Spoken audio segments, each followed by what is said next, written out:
I want to get right to what is happening behind me. Over my right shoulder, Mayor Woodfin just arrived within the last 10 minutes and has been talking to demonstrators. You can hear the truck has started again and people are starting to cheer. Mayor Woodfin had asked people to go ahead, and I'm going to move behind the camera so we can get out of the way to safety. But Mayor Woodfin had asked people to go ahead and stand down, and he would work to address this situation. But the demonstrators have decided that this monument must come down tonight. I know you can hear the sound of glass shattering. Earlier, Mayor Woodfin had asked people to stand down tonight when they were working to remove those Confederate monuments earlier. And then earlier today at a demonstration, Mayor Woodfin had asked people to remain peaceful. On some of the buildings I did see, "I can't breathe," and people are chanting, "No justice, no peace." We've been with you since 9 o'clock talking to you about what we have seen out here. Damage to this building. We were over at the Wells Fargo building. Janet, I got here maybe within the last 5 minutes. I'm over at Men's Warehouse. As I was entering, I passed by JCPenney. A lot of traffic of people moving out of this area, but then also a heavy police presence over by JCPenney. I do want to bring in two witnesses who were inside the mall at the time. Give me your names really quickly. Jaden Reeves, Susan Blackman. And so walk me back. You were in the mall at what time? What did you see and what did you hear? We reached out to the builders after our last story and again today. The mailbox is full. And haven't heard back. Within the last 30 minutes, Hoover City school leaders wrapping up a news conference with this update on this transition. Our Randy Hildreth joins us live outside Central Office with more on this. Randy. Sarah, well, Dr. Murphy will take over the new role January 1st, and she said in the meantime she will help in whatever way the board needs her. Lead City Schools is getting ready for back to school and beyond by increasing Wi-Fi access for students, and it involves the entire bus fleet. Families creating pandemic pods and bringing in tutors, and we'll have some more information on that on the 4 o'clock news today.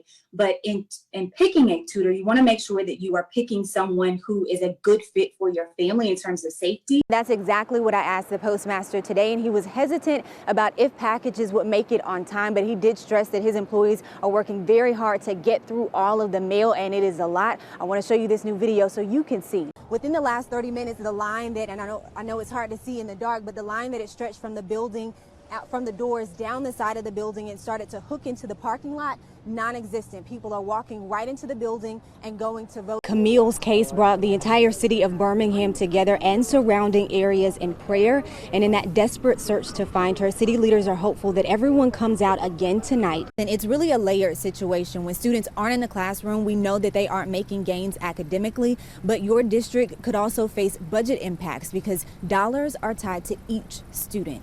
The final student enrollment number is in, and it's both concerning and bigger than expected. It's about 9,700 students fewer in the fall of 2020 than we had in the fall of 2019. No district was spared from enrollment dips, including the largest in our area. Between 1,000 and 1,100 students. A number Jefferson County Superintendent watches closely because district funding to serve your child is tied to student enrollment. The way we calculate it in Jefferson County, for every 25 students you have or you gain, that's an extra teacher unit. The opposite of that is for every 25 you lose, that's a teacher unit that you might lose. Based on the district calculation and initial numbers, that's potentially 40 teacher units gone. Where we would have cuts teacher units, then the students come back and we have overcrowded classrooms in the fall of 2021. In the very year that we're going to need intensive one-on-one instruction. Beyond money, leaders want students in the classroom now so they don't slide academically.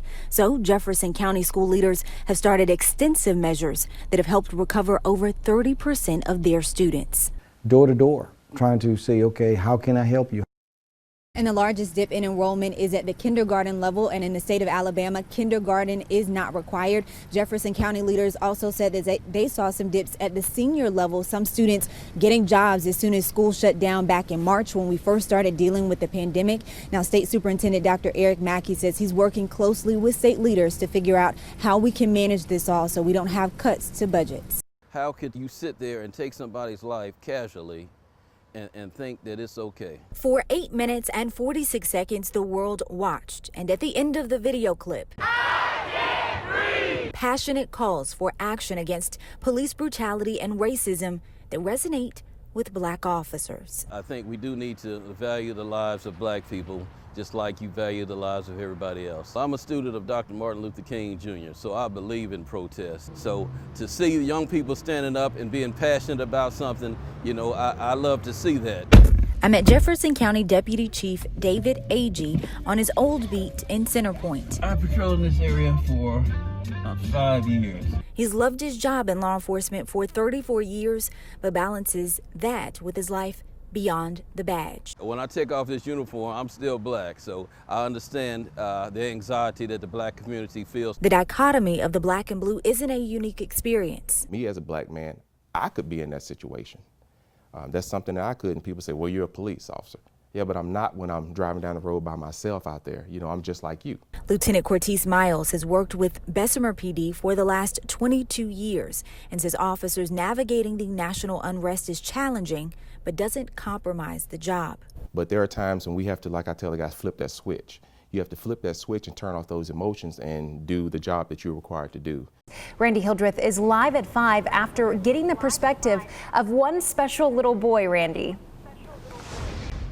Morgan, I spoke to a local fourth grader, and I can tell you this: the younger generation is very aware of what COVID is and the impact it has had in this country and in this community.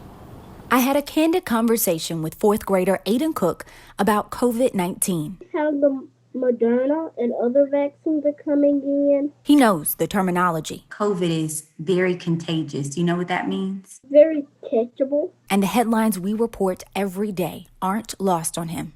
Feel sad that so many people are dying and losing their lives. Cook loves science and the news, so he tracks COVID updates every day.